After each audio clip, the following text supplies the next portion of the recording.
अब रूही नहीं रहेगी पोदार घर में। जी हाँ, रूही ने ले लिया है फैसला कि वो पोदार घर में नहीं रहेगी, क्योंकि पोदार घर में अभीरा का बच्चा और अभीरा के बच्चे का और अभीरा का यानी अपने भाई बहन, अपने भाई और भाभी का नाम जपते रोहित के साथ अब वो और ज़्यादा दिनों तक नहीं रह सकती, जिसके बाद रोहित रूही को रोकने की कोशिश करता है। जी हाँ, वैसे सारी सिचुएशन समझा दूँ मैं आपको कि किस तरह से रूही हाथ बाहर मतलब अभीरा का हाथ पकड़कर अभीरा को घर से यानी अपने कमरे से बाहर निकाल देती है, क्योंकि अभीरा रिक्वेस्ट कर रही थी, भीख मांग रही थी रूही से अपने बच्चे को फीड कराने के लिए।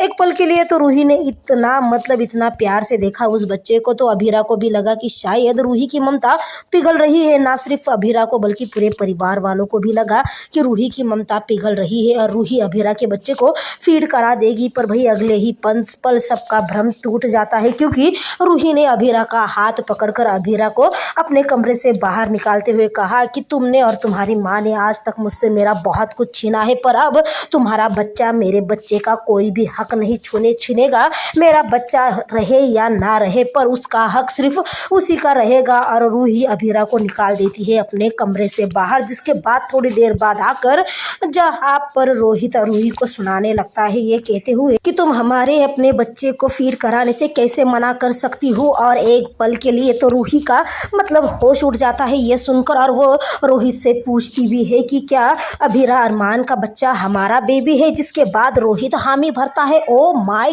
गॉड, रोहित ने क्या सच बता दिया? पर नहीं, रोहित ने तो बात पलट दी, ये कहते हुए कि इस घर का बेबी अरमान और अभीरा का यानी अपने भैया और भाभी का बेबी तो हमारा ही तो बेबी हुआ। और क्या हुआ अगर तुमने एक बच्चे को दूध पिला दिया तो वो बच्चा तो मासूम होता है, भगवान का रूप होता है। पर भाई रूही सुने तो रूही ने उल्टा रोहित को ही सुना दिया, ये कहते हुए कि तुम्हें तो हर वक्त अपने भैया और भाभी का नाम जपना होता है, और ऊपर से तुम्हारे लिए तो अभी उनका बेबी भी आ गया है। तुम्हारे पास तो टाइम ही नहीं है कि तुम अपना टाइम मेरे साथ बिताओ, अपने बच्चे की जाने का दुख मनाओ।